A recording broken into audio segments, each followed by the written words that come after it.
할렐루야. 2월 첫 주 성령님께서 주시는 계시의 말씀 갈라디아서 2장 16절 말씀을 우리 같이 합독하도록 합니다.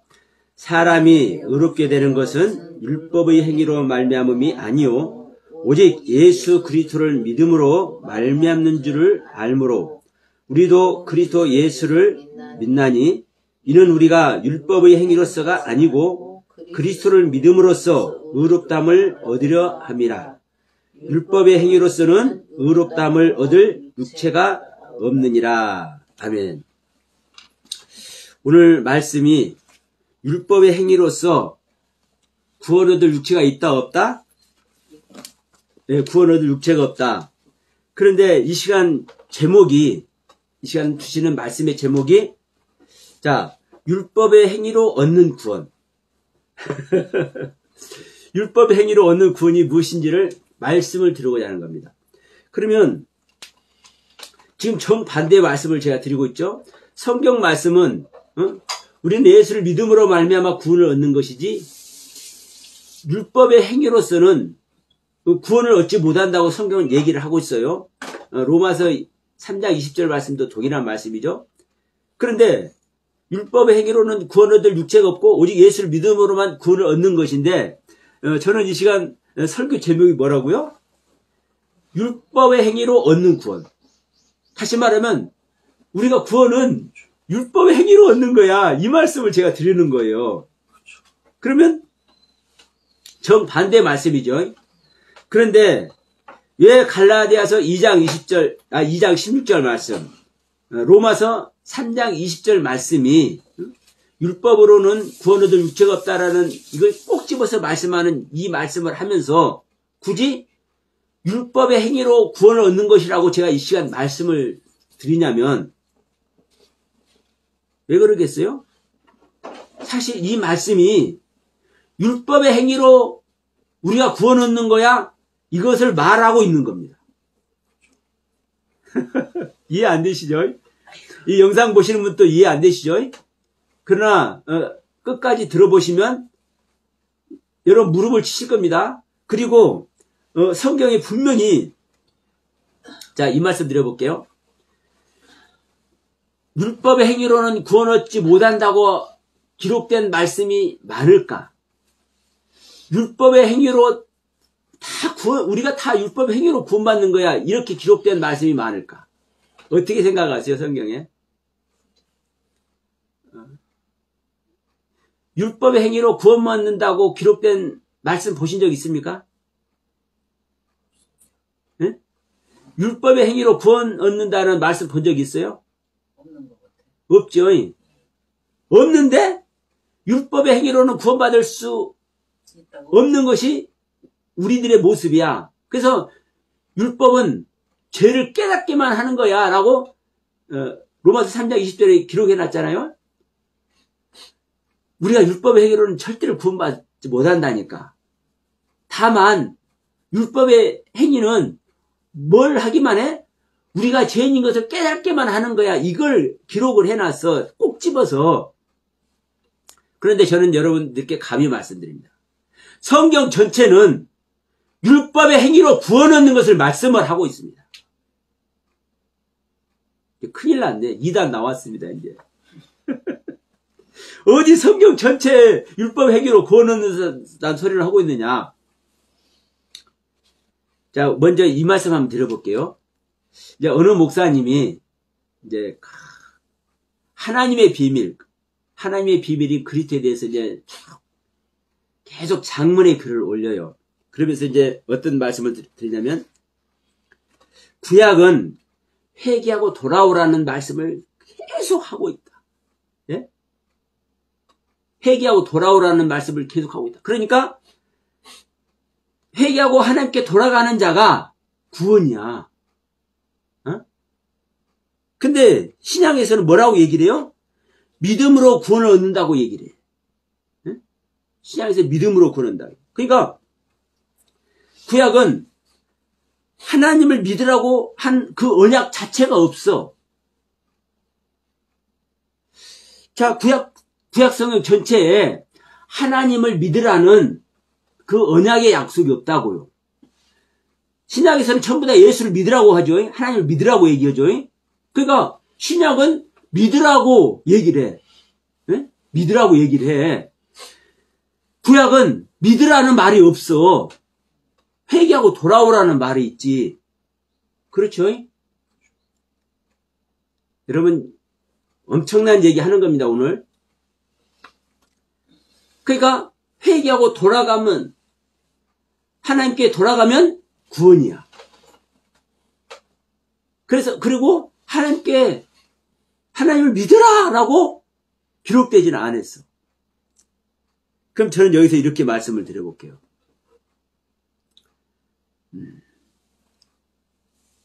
회개하고, 내가 잘못했구나.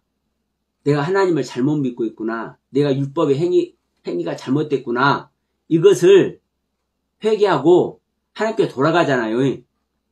돌아가는 자들이 어떤 마음이 있길래 돌아가는 거예요? 응? 하나님을 향해 어떠한 마음이 있길래 돌아가냐고.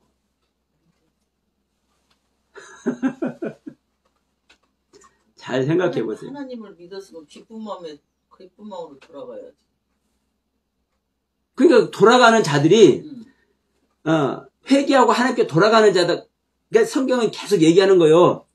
너희들이 회개하고 나에게로 돌아와라, 여호와께 돌아오라. 이 말들이 엄청 많이 반복이 돼요. 구약 성경 자체가. 그러면 회개하고 하나님께 돌아가는 것이 구원이란 말이에요. 그렇죠? 그러면 회개하고 하나님께 돌아가는 자가, 회개하고 하나님께 돌아가는 자가 어떠한 마음이기 때문에 하나님께 돌아가냐고. 하나님과의 관계성이라든가 이런 걸 한번 따져보시라고. 응?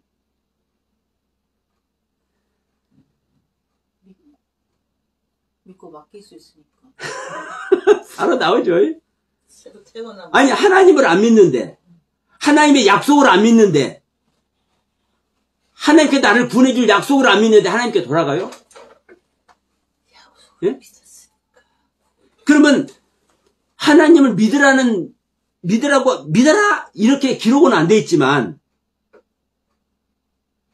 예? 기록은 안 돼 있지만 하나님 믿어야 되는 거예요, 안 믿어야 되는 거예요? 믿었으니까 회개도 하고. 그래요, 당연하잖아요. 아니, 구약 율법만 갖고 얘기합시다. 법을 주어놨어.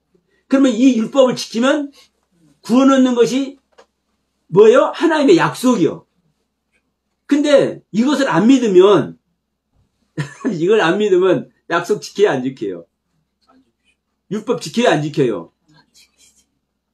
그러면 이 율법 지키는 자체가, 그리고 이 율법을 지키는 과정에서 내가 실수가 있었네?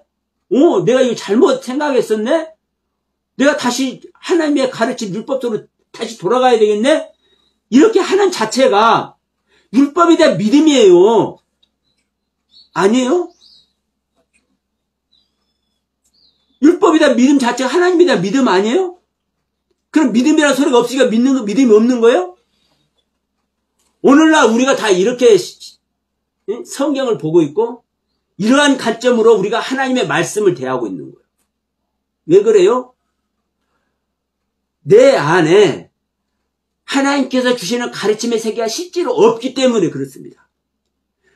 오늘날 우리 믿는 자들 그 자신이 자기만의 관점에서, 자기만의 신앙관으로, 자기만의 깨달음 속에서 성경을 보기 때문에 이런 일이 벌어지는 거예요. 성령님께서 가르쳐 주시는 그 가르침의 세계가 우리 믿는 자 안에 있다면, 아니, 회개하고 돌아가는 것 자체가 율법에 대한 믿음. 자, 율법은 하라 하지 마라로 이제 규정이 되잖아요. 넌 이런 것을 해라, 이런 것을 하지 말아라 이렇게 말씀을 해요. 그러면 이 명령 자체가 하나님의 말씀이고 하나님의 약속이죠. 이거 여기에 대한 믿음이 없으면 약속 지켜야 안 지켜요? 이 율법 지켜야 안 지켜요? 하나님의 명령 지켜야 안 지켜요? 믿음이 전제되어 있는 거예요. 믿음이. 구약이나 신약이나 믿음이 전제되어 있는 거라고. 이제 조금씩 여러분 이제 내가 왜 율법의 행위로 구원 얻는다고 성경 전체가 율법 행위로 구원 얻는다고 기록하고 있다라고 말하는지 조금씩 이제 열려지시죠. 예. 구약 성경에 믿음이라는 자체가 믿으라는 그 말씀 자체가 없지만 믿으라는 그 말씀 자체가 전제되어 있는 거예요. 하나님의 말씀을 안 믿는데 하나님의 약속을 안 믿는데 하나님의 약속이 있는 하나님의 법, 율법을 안 믿는데 어떻게 그 율법을 지키고 어떻게 그 율법을 향해서 다시 되돌이켜서 돌아가냐고. 그 믿음 자체가 전제되어 있지 않은데. 여러분 말 자체가 안 되지 않습니까? 실제로.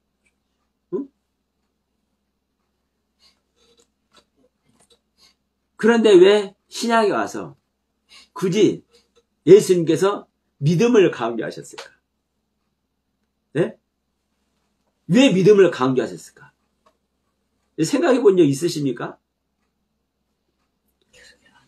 하나님에 대한 믿음이 있어야 되는데 이 믿음을 버려버리고 이걸 까먹어버리고 행위에 집중한 거예요. 행위에 집중한 거예요.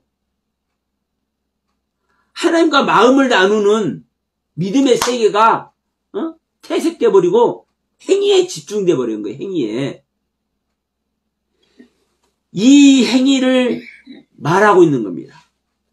이 율법의 행위, 이 율법을 지키려고만 하는 이 행위, 이것만 있으면 구원 얻는 것이 아니야. 이 율법의 행위로는 구원 얻을 유체가 없는 거야. 이걸 말하고 있는 거예요. 로마서 3장 20절, 갈라디아서 2장 16절, 여기에서. 자, 히브리서 갑니다.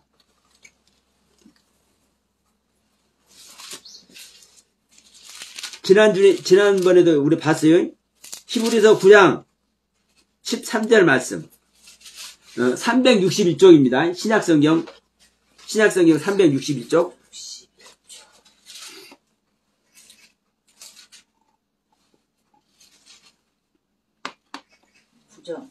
예, 히브리서 9장 13절 말씀. 여기서 뭐라고 말씀하고 있냐 한번 보세요. 염소와 황소의 피와 및 암송아지의 죄를 부정한 자에게 뿌려 그 육체를 정결하게 하여 거룩하게 하였거든. 응? 육체를 어떻게 했다고요? 그러면 지금 이 염소의 피와 황소의 피와 암송아지의 죄를 뿌려가지고, 이게 율법의 행위잖아요. 제사 드리는 법이에요. 제사 드리는 방법, 하나님의 법. 그러면 이 율법의 행위로, 응? 육체가 정결하게 돼서 거룩하게 됩니까? 안 됩니까? 응? 거룩하게 된다고 이 히브리서 기자는 얘기하고 있잖아요. 응? 그러면서 14절에 하물며, 응? 하물며. 그러니까 짐승의 피와 짐승의 죄로도 우리 육체가 거룩해졌는데 하물며 영원하신 성령으로 말미암아 흠없는 자기를 하나님께 드린 그리스도의 피가 어찌 너희 양심을 죽은 행실에서 깨끗하게 하고 살아계신 하나님을 섬기지 하지 못하겠느냐라고 말씀을 하는 거예요. 그럼 제가 지금 다른 나라 말하고 있는 겁니까? 응? 성경 말씀하고 있잖아요. 성경에 암송아지의 죄와 황소의 피와 염소의 피가 우리 사람의 육체를 정결하게 해서 깨끗하게 한다고 하잖아요. 거룩하게 한다고 하잖아요. 그러면 우리 육체가 정결하게 되어서 거룩하게 된 자가 구원 아래에 있는 거예요? 구원 밖에 있는 거예요? 응? 아니, 하나님은 우리를 거룩하게 해서 구원하게 하는 것이 하나님의 뜻이고, 그 하나님의 뜻과 섭리와 모든 가르침을 하나님의 법으로 딱 주어놨단 말이에요. 짐승의 피가 됐든지 짐승의 죄가 됐든지 뭐가 됐든지 그러면 그 하나님의 약속 아래 딱 들어가면, 그 약속 아래 딱 행위를 드리면 뭐가 되는 거예요? 자, 우리가 이럴 수 있어요. 마음으로 내가 송아지를 안 잡았어. 염소나 황소는 안 잡았어. 그러나 내 마음속으로는 내가 죄를 지어서 내가 하나님의 법을 지키지 못해서 간절하게 통하고 있네. 네?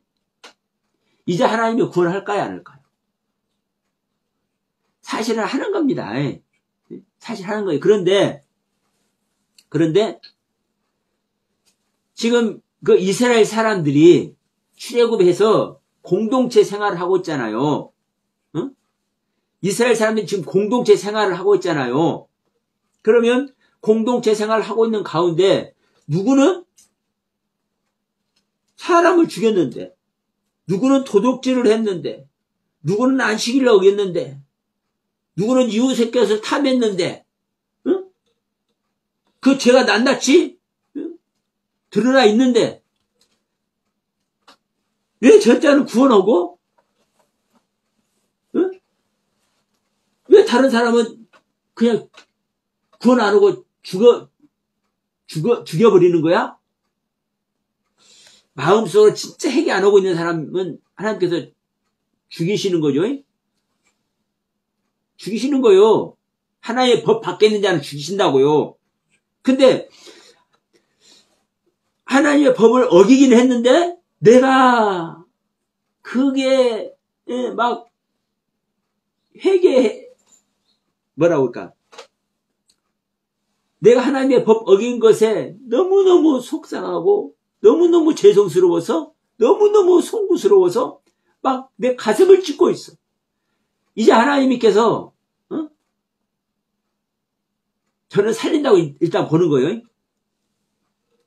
왜 율법의 행위를 강조하는지를 말씀드리려고 하는 거예요. 그러면 하나님 우리 마음을 중심을 보기 때문에 이자를 구원한다고요. 이게 신약의 모습이에요. 사실은 행위로서가 아니라 믿음으로써.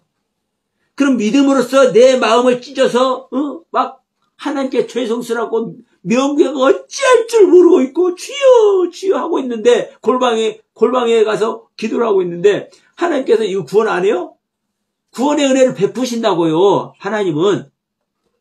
그런데 이게 다른 사람들에게, 공동체 생활하는 그 사람들에게 이게 보여져, 안 보여져? 마음속에 있는 게 안 보여지죠. 그러면 이런 공동체 생활하는 가운데서는요, 어떤 사람은 똑같이 다른 사람들을 제3자가 보기에 죄를 지었는데 A라는 사람은 하나님께서 구원하고 B라는 사람이 하나님 구원 안 하시네? 그러면 제3자가 볼 때 하나님이 왜 이랬다 저랬다 하는 거야? 이렇게 보일 것 아닙니까? 그래서 이 행위를 부족불 주어놓은 거예요. 제사 드리는 법을. 너희들이 죄 지었으면 이렇게 해라. 너희들이 죄를 안 지었어도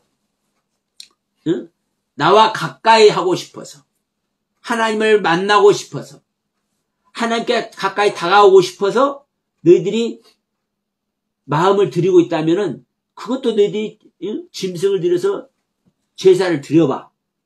이게 번제, 소제, 화목제예요. 그리고 우리가 죄 지은 자들이 짐승을 잡아서 드리는 제사는 속죄제고, 그러니까 이게 제사법이란 말이에요. 제사법.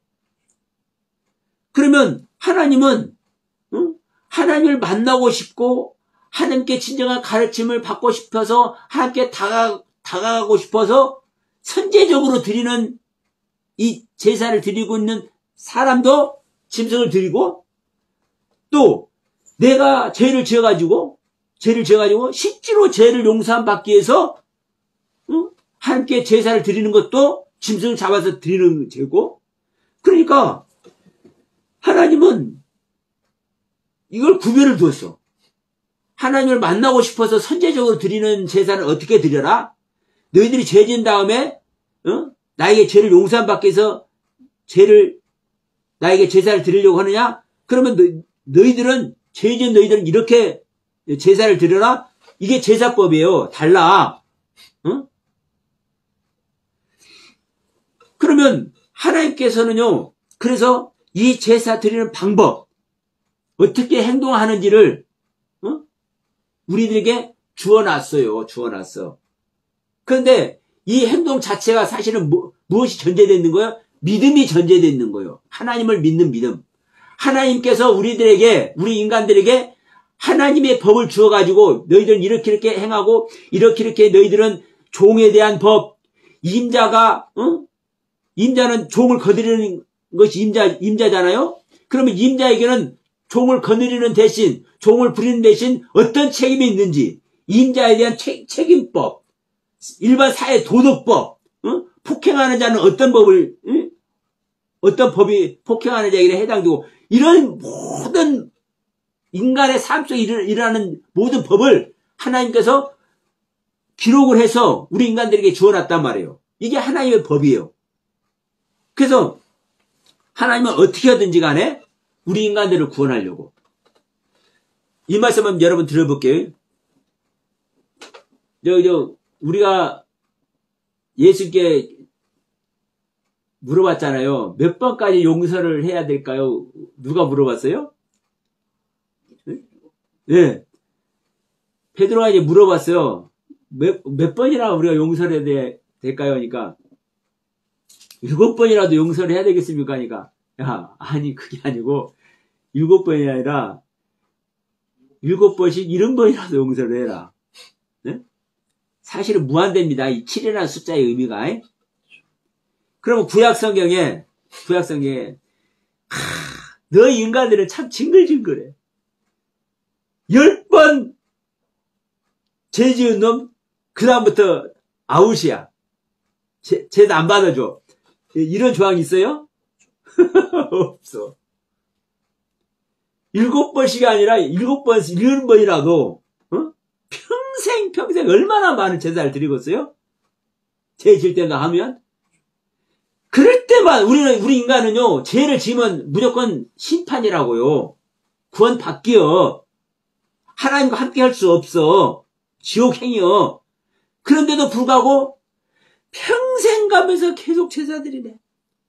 계속 참고 우리를 구원하시는 하나님의 경륜이에요. 그래서 구약이나 신약이나 똑같다니까요. 어?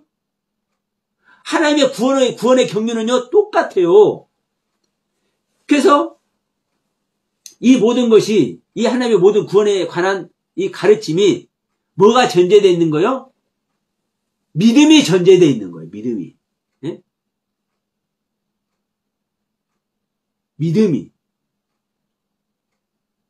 믿음이 없이 어떻게 회개할 수가 있고, 어떻게 믿음이 없이 다시 하나님의 법, 율법으로 어떻게 돌아가겠습니까? 믿음이 없이. 그런데 예수님은 하필 와서 믿음을 강조했단 말이에요. 믿음을. 왜? 그 믿음을 잊어버렸기 때문에. 그리고 뭐에만 집중해서 행위에만 집중하고 있는 거예요. 행위만. 아이, 염소 한 마리 잡으면 되지 뭐. 어? 송아지 한 마리 잡으면 되지 뭐. 자, 부자들은요, 이런 부자들은 송아지 한 마리 잡는 것, 그거 껌 씹는 것만 또 못해요. 이렇게 표현해서 죄송합니다. 부자들 제가 희롱하는 소리가 아니에요. 그만큼 짐승 한 마리 잡는 것 표도 안 난다는 말이에요. 어? 없는 사람에게는요, 짐승 한 마리가 전 재산이기도 해. 그렇잖아요. 옛날에 어렸을 때 시골에서 농사 지을 때 집에 소 한 마리가 있어. 그 소 한 마리가 쟁기질하고 밥 깔고 다 해. 집 나르고 구루마로 집 나르고. 응? 그런데 죄를 졌다고 그 소 드리라고 그러네? 그럼 뭘 드리는 거예요? 전 재산 다 드리는 거예요. 생각해보세요. 이게 없는 사람에게는요, 이 소 한 마리 드리는 것, 염소 한 마리 드리는 것이 전 재산 드리는 것이지만, 진짜 부자들에게는요, 그 간에 기별도 안 가는 거라니까요. 그런데도 불구하고 이 행위만 하면 하나님은 용서하셔. 부자가 됐든 가난한 자가 됐든. 이게 하나님의 법이에요. 이게 여러분 오늘날로 넘어와서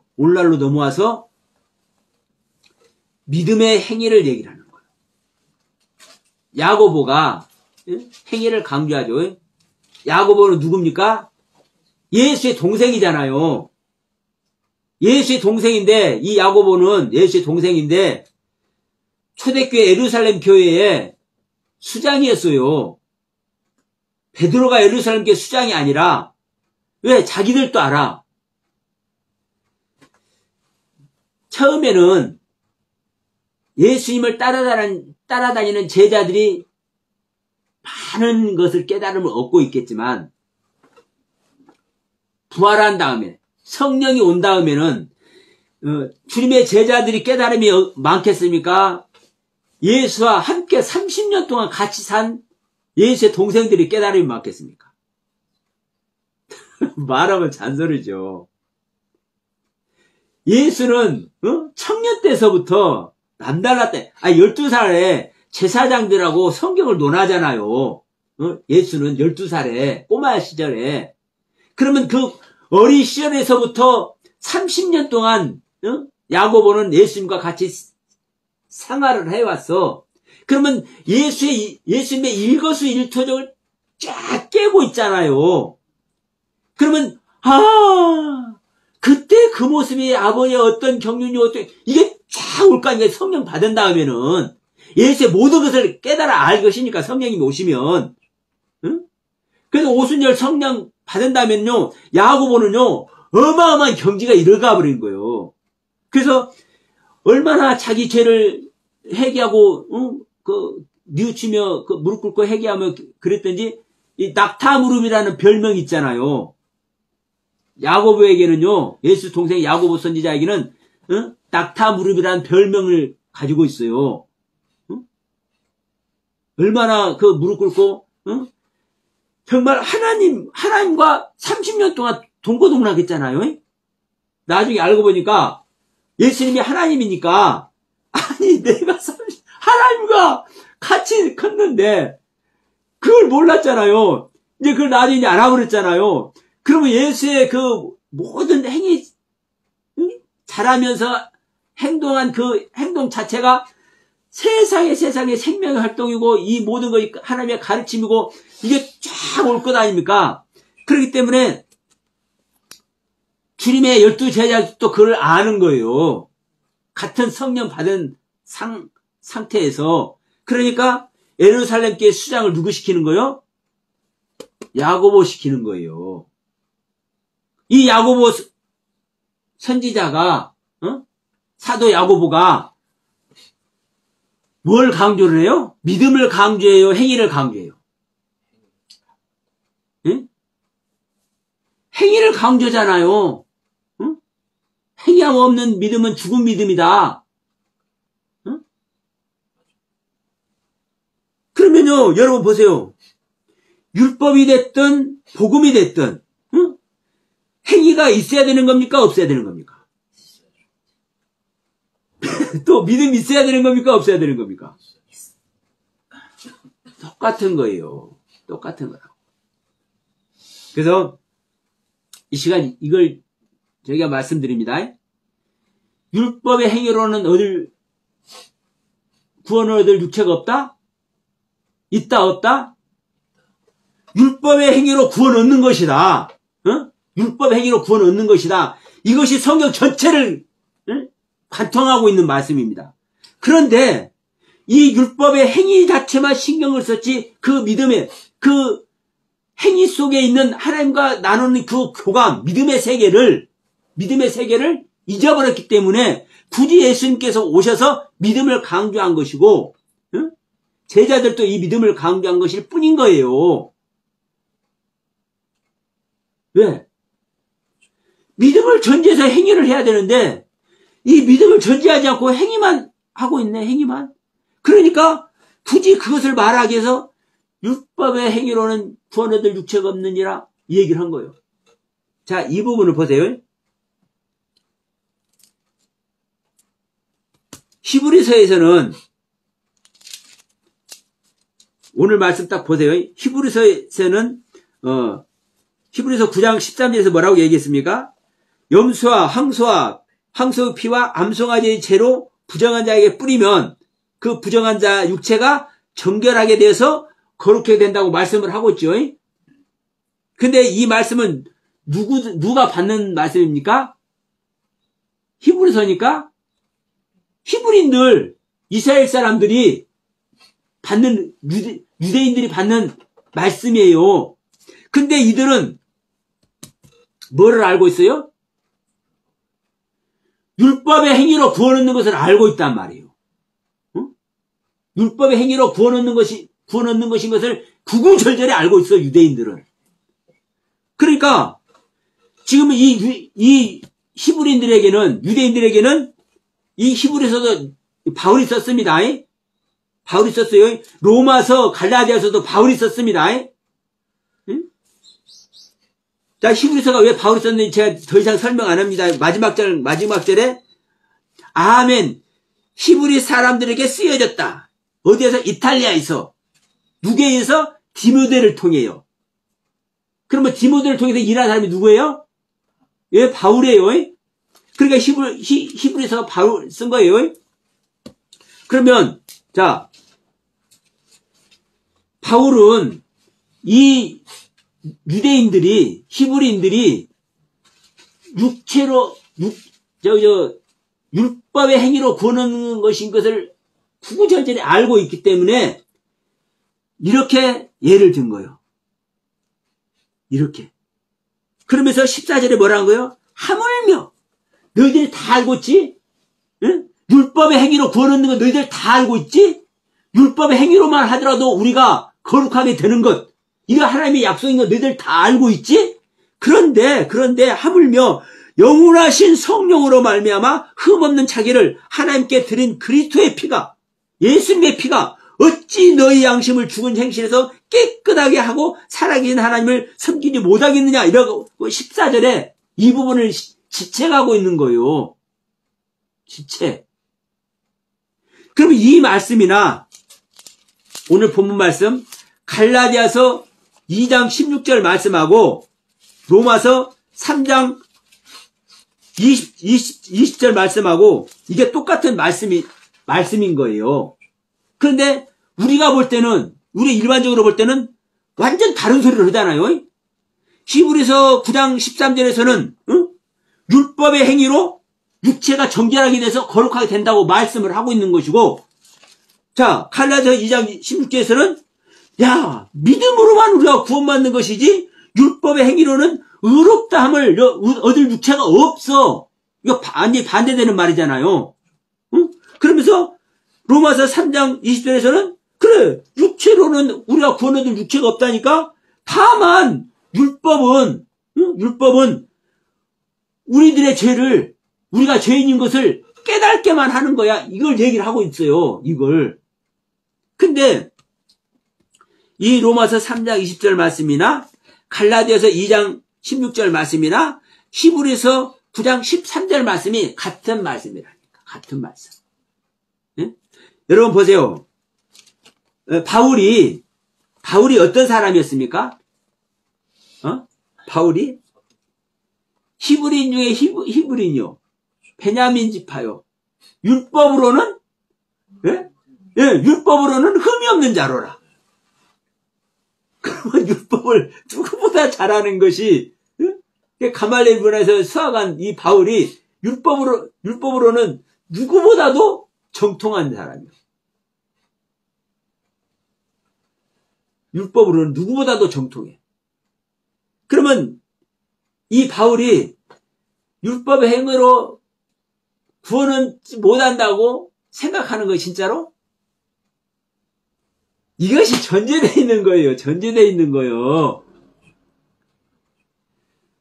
우리는 율법을 지킴으로 말미암아 구원 얻는 거야. 구원 얻는 거.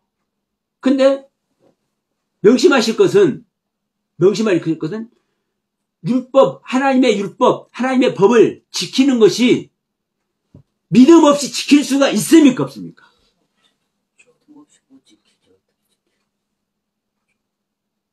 믿음 없이 율법을 지킬 수가 없어요. 믿음 없이. 하나님을 믿는 믿음 없이 율법을 지킬 수가 없다니까. 응? 그런데 지금 예수님께서 이 땅에 오신 그 즈음에 유대인들은 어떤 모습을 하고 있는 거요? 율법의 행위를 다 하고 있지. 그 속에서 율법, 하나님의 법, 이 토라를 읽고 어떻게 해야 되고, 여기에 하나님을 만나는 믿음의 세계가 없어요. 하나님을 만나는 믿음의 세계가 없어져 버렸다니까. 그러니까 이 하나님의 가르침 속에서 하나님을 만나는 믿음의 세계가 없어져 버렸기 때문에 뭐만 강조를 하는 거예요? 이 율법의 행위만 강조를 하는 거예요.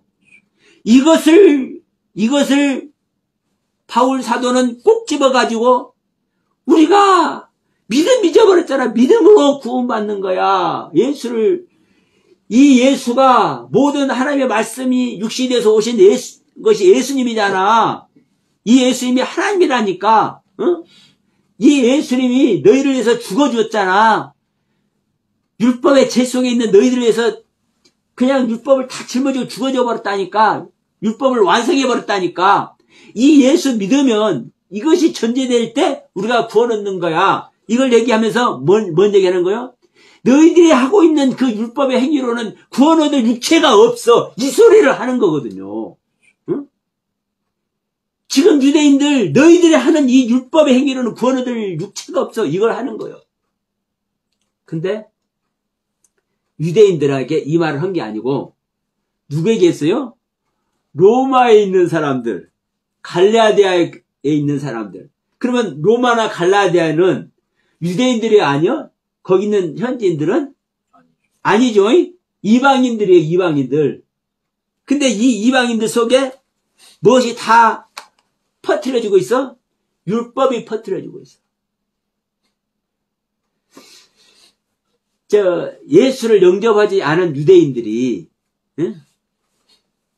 우리는 구약의 행위로, 율법의 행위로 구원 얻는 거야. 이것을 아주 그냥 조상 대대로 꼭, DNA를 갖고 있는 대부분의 유대인들이, 막 이제 이방 세계로 다 다니면서 다 전하는 거예요. 그래서 성경 보면, 야, 가만히 들어온 자들이 다 그냥 헛소리를 한다고 얘기하기도 하죠. 그러니까, 지금, 이 이방 사람들은 율법의 행위가 뭔지 압니까? 모릅니까? 율법의 행위가 뭔지를 모르는 거예요. 쉽게 말해서, 세례를 받아야 된다. 할례를 받아야 된다. 이 얘기도 유대인들이 전하는 할례. 우리가 물속에 들어갔다 나와야 돼. 우리가 안수하면서 물속에 들어갔다 나와야 돼. 이 할례가 받아야 돼. 남자 양피를 베야 돼. 이거 할례 받아야 돼. 이게 율법이잖아요. 하나님의 법. 그러니까 남자는 나지 며칠 만에 양피를 베야 돼. 성기 그거를 이제 상처를 내서 사람의 생명을 단절시켜야 돼. 이제 이게 율법이란 말이에요. 우리 사람의 생명으로 하나님 만나는 게 아니에요. 사람의 생명을 끝내야 하나님 만나는 거예요. 그걸 의미하는 것이 할례예요. 그러니까 세례가 됐든 할례가 됐든 이 율법의 관점에서의 이런 것들을 이제 이방 세계에 알려요. 유대인들이. 그러면 이 이방 세계에 있는 사람들은 이 할례가 됐든 세례가 됐든 이런 부분들을 이 율법의 가르침의 부분들을 제대로 알아요? 몰라요? 제대로 몰라요. 사실 믿음이 전제되어 있는 이 율법의 세계를 모르는 거예요. 하나님 믿는 믿음의 세계가 전제되어 있는 이 율법의 세계를 몰라. 모르기 때문에 이들에게 뭐라고 하는 거요? 너희들이 알고 있는 율법의 행위, 응? 너희들이 알고 있는 그 율법의 행위로는 구원받을 육체가 없어. 이 얘기를 기록하고 있는 거예요. 바울 사도가 율법의 가장 정통한 학자인데, 율법의 행위로는 우리 믿는 자가 육체가 깨끗해지고 거룩해진다는 것을 구구절절히 알고 있는데, 율법으로는 흠이 없는 존재라는 것 알고 있는데, 그래서 히브리서도 히브리인들에게는 야, 히브리인들 너희들 다 알고 있잖아. 응? 염소의 피와 항소의 피와 암송아지의 죄로 우리 인간의 육체가, 죄인의 육체가 정결케 돼가지고 그렇게 되는 것이잖아. 이게 하나님의 약속이잖아. 알고 있잖아요. 그러면 율법의 행위로는 구원 얻는 겁니까? 못 얻는 겁니까? 율법의 행위로 구원을 얻는 거예요. 근데 문제는 이 율법의 행위가 믿음 없이는 이 율법의 행위를 할 수가 없는 겁니다. 어? 이걸 간과하는 거요. 그래서 제 안에 성령님께서 말씀하시기를 이렇게 말씀을 하시니까, 아이고, 그래요, 주님. 그래서 제가 말씀을 드리는 거요. 지금까지 여러분 보세요. 율법의 행위로 구원 얻는 것이다. 이렇게 선포한 사람들 있어요? 율법의 행위로 구원 얻는 거예요, 여러분. 다만 이 율법의 행위가 있기 전에 뭐가 전제되는 거예요? 이 율법의 주인이신 하나님을 믿는 그 믿음이 전제되어 있는 거예요. 응?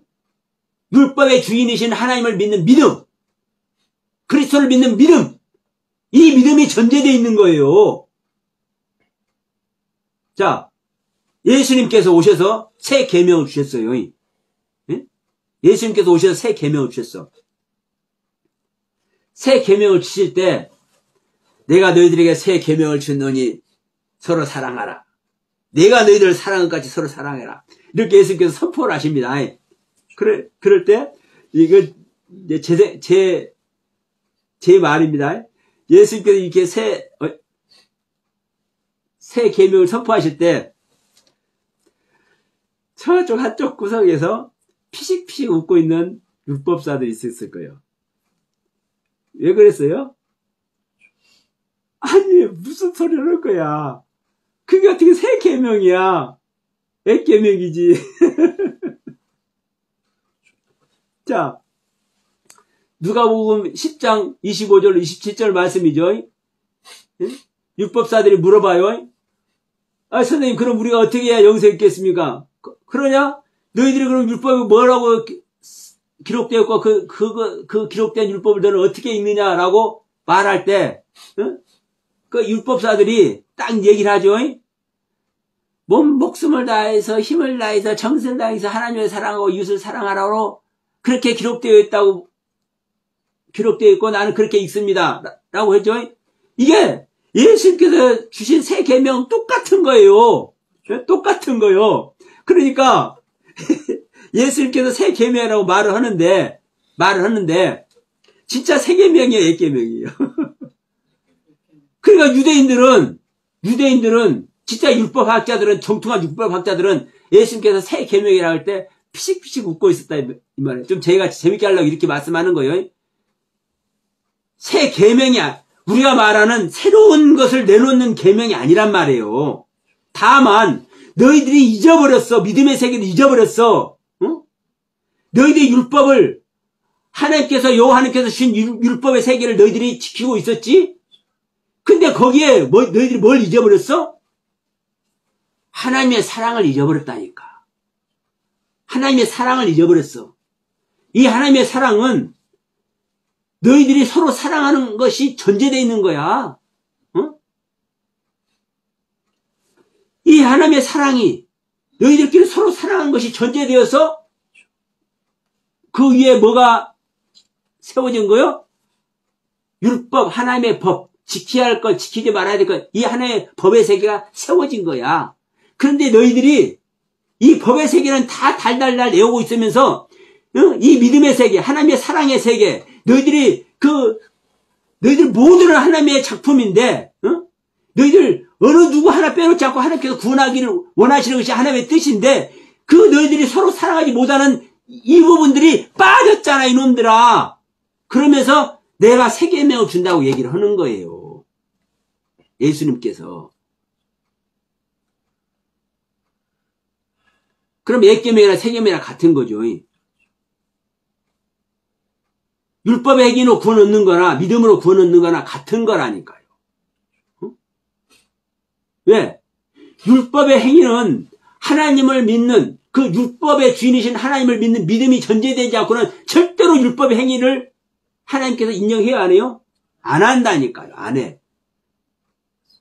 그래서 오늘날 하나님을 믿는데 예수님이 나의 구세주라고 다 교회 다니는 사람 다 믿잖아요.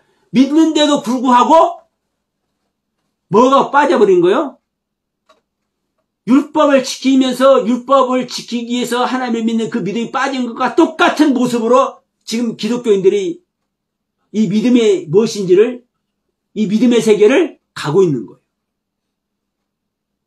여러분 정말 기가 막히지 않습니까?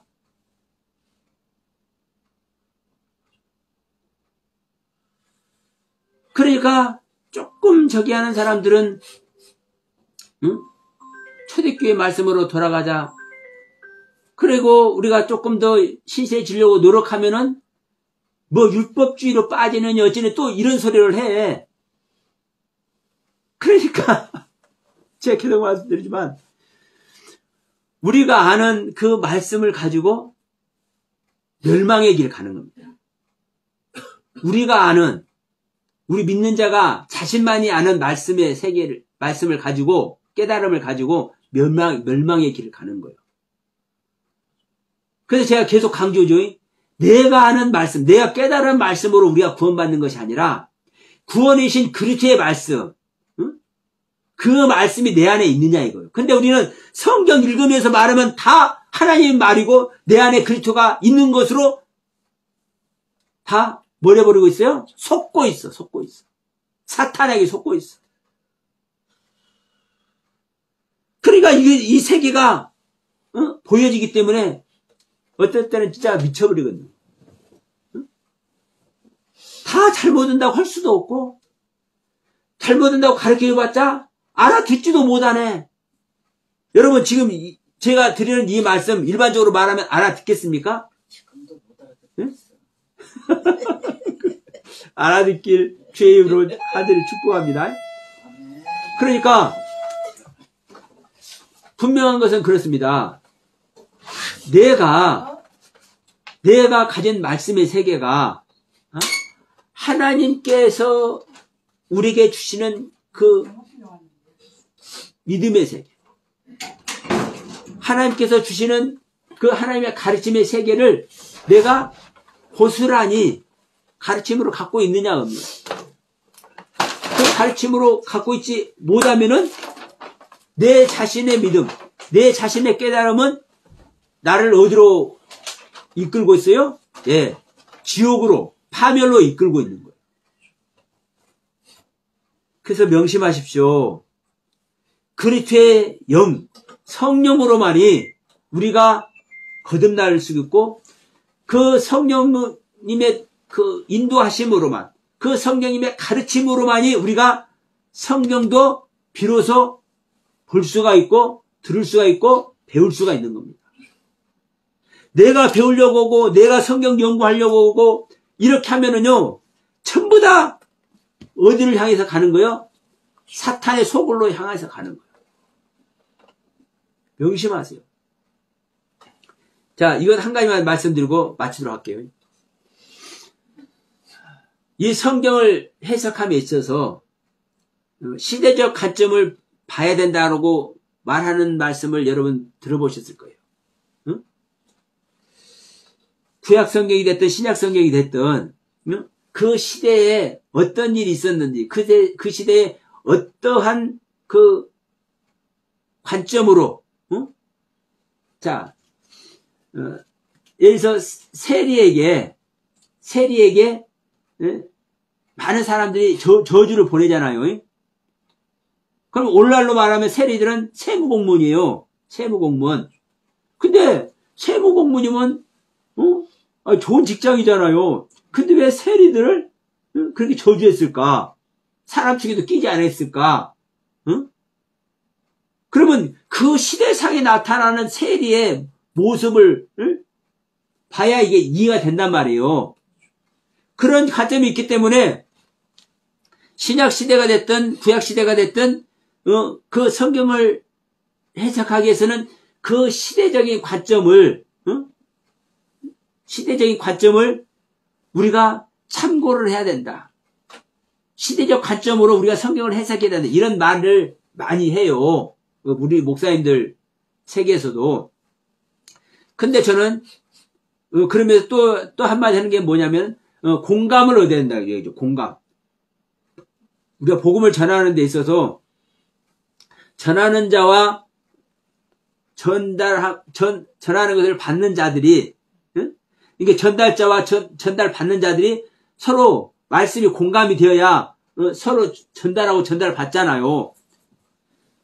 그러니까 우리가 공감 능력을 상당히 중요하게 생각을 해요. 그럼 같은 말이에요. 근데 보세요. 시대상으로만 성경을 해석하면 반드시 오류에 빠집니다. 그 시대에 어떠한 관점으로, 어떠한 모습으로, 그 시대에 그 말씀의 세계, 믿음의 세계, 사람들의 생활 방식이, 어떠한지를 참고는 할 수 있을지언정, 참고하면 많이 도움이 돼요, 실질적으로. 참고는 할 수 있을지언정, 그것이 진리는 아닙니다. 여러분, 잉태의 고통은요, 사람들 이해하든 못하든 잉태의 고통이고, 홍수 심판이든 바벨탑이든 이거는요, 사람들이 이해하든 못하든 홍수 심판, 바벨탑의 그 사건은요, 그 사건이에요. 그런데 이것을 다 그대 시대 상황으로 설정해가지고 이 성경을 해석하기 때문에, 오늘날 성경 전체가 바벨탑이 됐든, 홍수 심판이 됐든, 창세기 1장 2장 창조가 됐든 다 도매감으로 다 넘어가고 있는 거예요. 사탄들에게. 공감 능력도 그렇습니다. 물론 복음을 전하기 위해서 서로 공감하는 거 중요하죠. 중요하지만 이 공감을요, 진리로 생각하면 큰일 나는 거예요. 예수님이 오셨을 때, 보세요. 예수님께서 오셨을 때 예수님이 안식일을 범하시네? 그럼 안식일을 범할 때 유대인들하고 공감이 되는 거야, 안 되는 거예요? 공감이 안 되죠? 공감되면 큰일 나죠? 그런데 예수님은 이 안식을 어기는 것이 생명을 전하는 거예요. 예? 이 안식일의 주인이 무엇인지를 가르치는 가르침, 실질적인 하나님의 메시지를 주는 거예요. 근데 이것이 유대인들하고 공감이 되겠습니까? 알 것은 예수님의 말씀에 공감하는 자는 구원을 얻는 것이고, 예수님의 말씀에 공감 얻지 못하는 자는 구원 밖에 있는 거예요. 네? 원래도 성령님의 음성으로 계시의 말씀을 전하는 자의 메시지에 공감하는 자가 있으면 그 자는 하나님의 말씀에, 하나님의 가르침 속에 들어오는 자예요. 근데 성령님의 가르침, 성령님의 계시의 말씀을 전하는 자와 공감하지 못하는 자는 구원 밖에 있는 거예요. 명심하시기 바랍니다. 이것은 제가 굳이 저의 말을 신령하게 하려고 하는 의도가 있다거나, 제 메시지를 굳이 높이고자 이렇게 말씀을 드리는 게 아니에요. 실질적으로 그렇다고요. 자, 우리 주님의 제자들이 말씀을 전할 때 공감 얻지 못하는 말씀을 많이 전합니다. 성령님의 음성으로만, 성령님의 가르침으로만 제자들을 전하니까. 그러니까 공감되는 것도 많지만 공감되지 못하는 게 많이 있어요. 그러면 그 공감되지 못한 것을 제자들이 전할 때 그 공감되지 못하는 것의 말씀을 그래도 그 중에서 공감하는 자는 그 말씀 속에, 그 가르침 속에 들어가. 구원 속에 들어가. 근데, 뭔 소리야. 공감하지 못하는 사람은 구원 밖에 있어. 제가 말씀 세미나 할 때, 성경은 잉태의 고통을 얘기하는 것이지, 해산의 고통을 얘기하는 것이다. 아니다. 창세기 3장 16절에서 하와에게 잉태 고통을 얘기하는 것은 우리가 아는 그 해산의 고통이 아니다. 근데 우리 일반적인 사람들은, 대부분 일반적인 목사님들은 해산의 고통이라고, 하와에게 해산의 고통을 줬다고 얘기를 하잖아요. 그러니까 이것은 잘못된 것이다 라고 얘기를 하니까 어느 목사님이 딱 손들고 일어나는 거예요. 나이도 지금 사실 목사님. 목사님, 어떻게 잉태 고통이 있을 수 있습니까? 그러면 그런 부분을 어떤 가르침을 주기 위해서 그냥 잉태 고통이라고 한 것이지, 잉태 고통은 없는 겁니다. 하고 나가버려. 공감 안 되잖아요. 그럼 그분은 그 공감 밖에서 그 길을 가는 거예요. 왜 잉태 고통이라고, 하와에게 잉태 고통을 허락한다고 성경에 기록되어 있는지 그 하나님의 가르침이 있거든요. 하나님의 생명을 얻는 것에, 하나님의 생명을 잉태하는 그 고통이 얼마나 큰지 그 고통을 사실을 얘기하고 있는데, 왜 아담과 하와는 선악을 알게 하는 나무를 먹음으로 말미암아 생명 밖으로 쫓겨났잖아요. 그러니까 이제 너희들은 생명이 되기 위해서는 어떻게 해야 돼? 다시 돌아와야 되지. 생명을 얻어야 되지. 그런데 너희는 그 생명길에서 이미 떠나버렸어. 그러니까 너희는 생명 밖에 있기 때문에 하나님의 영, 성령, 그리스도의 영을 받아서 너희들이 하나님의 생명을 받기 위해서는 그 하나님의 생명이 너희 안에 잉태가 돼야 돼. 이 얘기를 하는 거예요. 그래서 잉태 고통을 얘기를 하는 거예요. 그러니까 여러분, 중요한 것은 우리가 공감하는 것도 중요하지만 진짜 중요한 것은 뭐다 항상 말하지만 성경에서 하나님께서 어떤 가르침을 주고 있는지. 오늘 이 율법 행위로는 구원 얻을 육체가 없다, 이 말도 똑같습니다. 그러면 자, 갈라디아서 2장 16절과 로마서 3장 20절에 율법의 행위로는 구원 얻을 육체가 없어. 근데 이 말을 똑같이 히브리인들에게는요, 갈라디아 교회나 로마 교회에게는 너희들이 알고 있는 그 율법의 행위로는 구원 얻을 육체가 없어. 이것을 바울이 말해놓고, 이 똑같은 바울이 히브리인들에게는 율법을 받아서 그 율법의 수혜를 입고 있는, 율법의 혜택을 입고 있는 이 히브리인들에게는, 야, 너희들 잘 알지? 율법의 행위로 구원 얻는 것, 너희들의 육체가 구원 얻어 왔던 것. 그런데 그 짐승의 피로도 너희들의 육체가 깨끗해지시고 정결해지고 거룩해졌는데, 그 율법의 주인이신 그리스도가 오셨는데 그 그리스도의 피가 너희를 구원하지 못하겠느냐, 이걸 얘기를 하는 거거든요.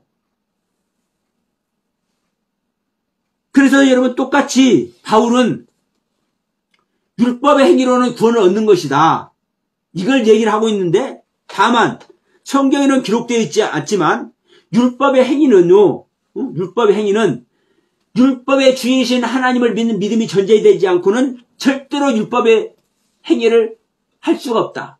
그 율법의 행위를 하나님께서 인정하지 않는다.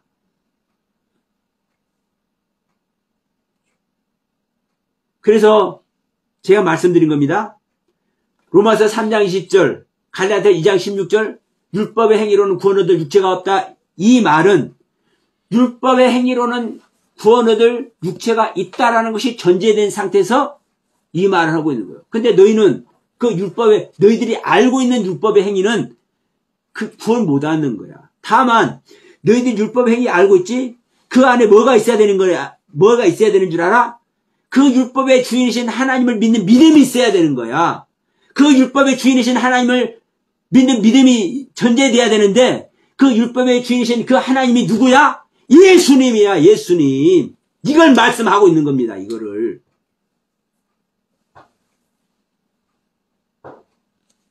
자, 2014년도 2024년도 이제 1월 달에 가고 2월 첫 주잖아요.